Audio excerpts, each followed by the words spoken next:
Assalamualaikum warahmatullahi wabarakatuh. Perkenalkan, nama saya Syawaldi Ahmad Hasri, BP 20000 353.001, jurusan Ekonomi Manajemen, Universitas Eka Sakti Padang. Saya akan mempresentasikan tugas saya yang berjudul Analisa Pengambilan Keputusan Jangka Pendek, Marketing Aspek. Pengambilan keputusan jangka pendek, keputusan taktis, memiliki tujuan untuk memilih strategi alternatif sehingga keunggulan bersaing jangka panjang dapat tercapai, atau memilih salah satu di antara berbagai alternatif tindakan yang ada. Pemilihan ini biasanya menggunakan dasar ukur tertentu, apakah profitabilitas atau penghematan kos. Keputusan-keputusan yang diambil memerlukan adanya informasi.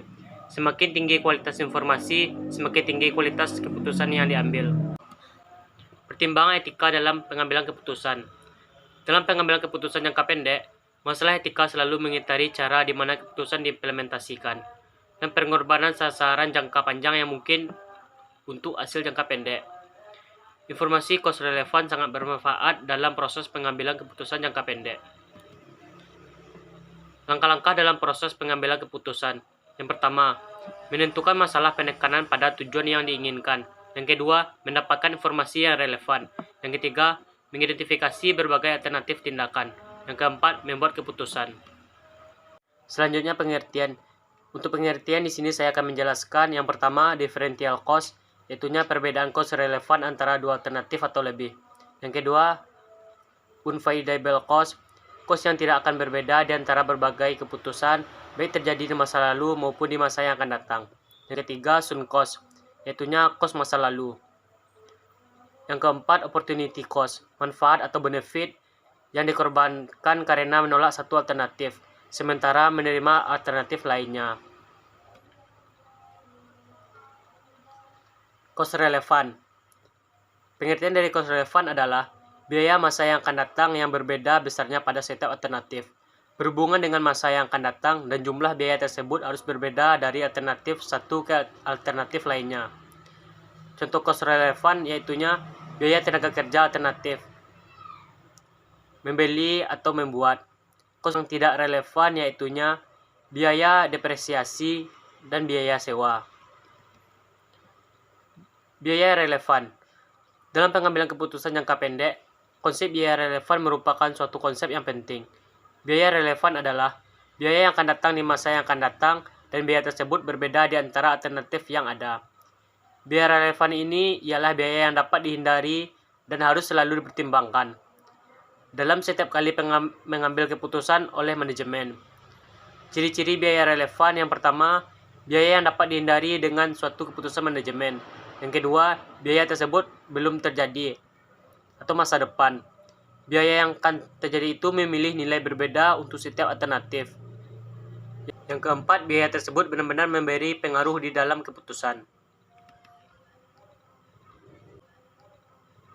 Aplikasi analisis biaya relevan. Analisa biaya relevan dapat membantu manajer dalam mengambil keputusan. Yang pertama, membeli atau membuat sendiri. Yang kedua, menjual atau memproses lebih lanjut suatu produk. Yang ketiga, menghentikan atau melanjutkan produksi produk tertentu.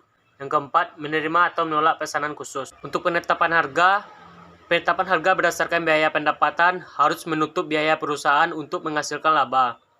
Perhitungan biaya target dan penetapan harga. Perhitungan biaya target dapat digunakan paling efektif pada tahap desain dan pengambilan siklus hidup produk. Aspek hukum dari penetapan harga secara umum, biaya merupakan justifikasi penting untuk harga. Penetapan harga predator merupakan praktik pengaturan harga yang lebih rendah dari biaya dengan tujuan merugikan pesaing dan mengeliminasi persaingan.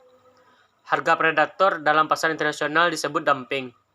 Diskriminasi harga adalah pengenaan harga yang berbeda kepada beberapa pelanggan atas produk-produk yang pada dasarnya sama. Keadilan dan penetapan harga standar masyarakat mengenai keadilan memiliki dampak penting terhadap harga.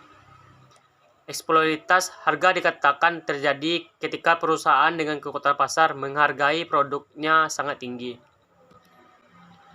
Untuk penentuan harga, tujuan penentuan harga di sini ada 4 jenis. Yang pertama, tujuan berorientasi pada laba. Yang kedua, tujuan berorientasi pada volume. Yang ketiga, tujuan berorientasi pada citra. Keempat, tujuan stabilisasi harga. Kesimpulan, analisa pengambilan keputusan jangka pendek, yaitu salah satu fungsi manajemen yang penting adalah proses pengambilan keputusan.